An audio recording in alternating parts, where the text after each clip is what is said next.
Hey guys, just outside here. Got done cleaning my Grizzly last week. Still haven't put the skid plates on. It's our Yamaha skids I got here. Just want to talk about preload adjustment on suspension. And I don't know, maybe try to clear some thoughts about it up or try to explain it. I'm not going to claim to be an expert, but there are a few things I believe I learned by all my reading and research about it, and I'm going to try to share. So what a lot of people think is that when you crank up your preload, which is on your OEM shocks, this little adjuster right here, that you're stiffening your springs. And that's not really true, because yes, when your shock is sitting here out of the four-wheeler and you turn this screw, it's going to tighten the spring. And then everybody says, well, if you tighten the spring, it gets stiffer, because the spring's going to inherently get stiffer as it gets smaller. And that is true. But here's the difference. The difference is that once your shock goes on your machine, it's not this shape anymore, because the machine weighs some and you weigh some, and that's your load, and this shock is designed to carry a certain amount of load. And when it carries the load, what it does is it compresses a little bit. And even when you're not hitting bumps and you're just sitting on the machine, the shock is compressed, and the strut in the middle, which there's, you know, the rod in the center, what holds the whole shock together, comes inward. And now you have what you call your sag. So the best way maybe to show it is to measure it here. If I show you on my Grizzly now, it's sitting on the ground, and if I measure the shock measures 10 3/8 of an inch long. So that's with me not sitting on it. If I sit on it, it would probably be about 10 inches long. If I add even more cargo, it'll get even less. So that's your load. Now, let's say I jack it up.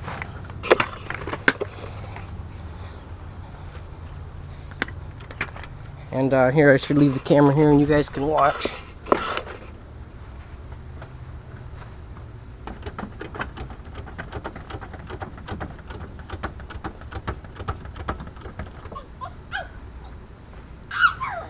See, now we're going to measure the shock. And if you see, now the shock is 11 inches. So you basically got an inch longer versus load on it or no load on it.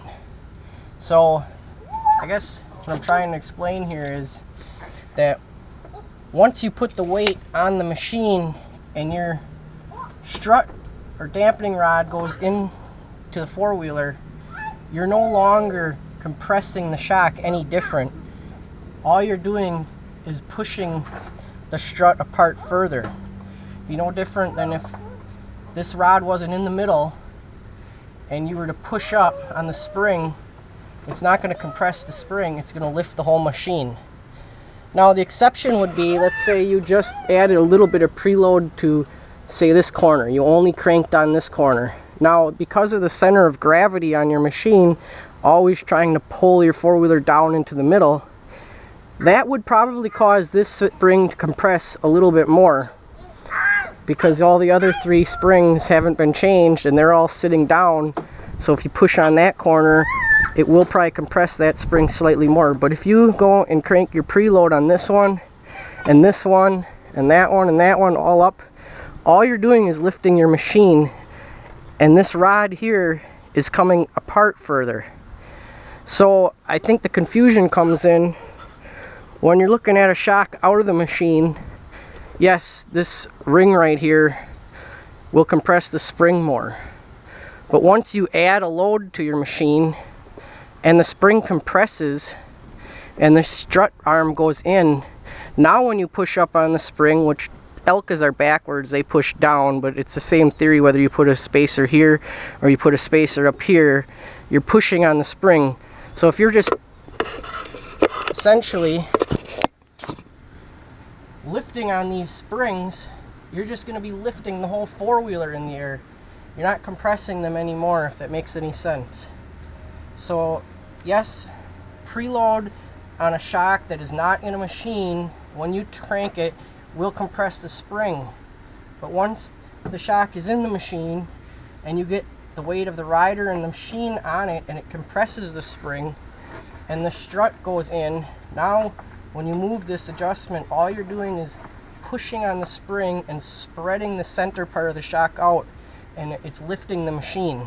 And what you're doing is you're changing your center of gravity to affect how it rides, and you're removing sag. And why sag is important and why you don't want to remove all your sag is because when you're going down the trail, there's bumps and holes, and you're going straight, and if you hit a big hole, your wheel wants to fall into the hole and get better traction. If you take all the sag out of your shock, so basically my shock right now, I got it on the jack, it don't go down anymore. So if I were, that'd be no sag. So now when I go over a hole, my wheel cannot drop into the hole anymore because there's no sag. So now when I go and put the four-wheeler back down on the ground, what it's done is it's compressed the shock up. So now I have movement downward with my wheel. So when I'm going over ruts and bumps and jumps and stuff, my wheels will actually go downwards a little bit. And the strut in the middle, the dampening rod, is going to dampen how fast it falls.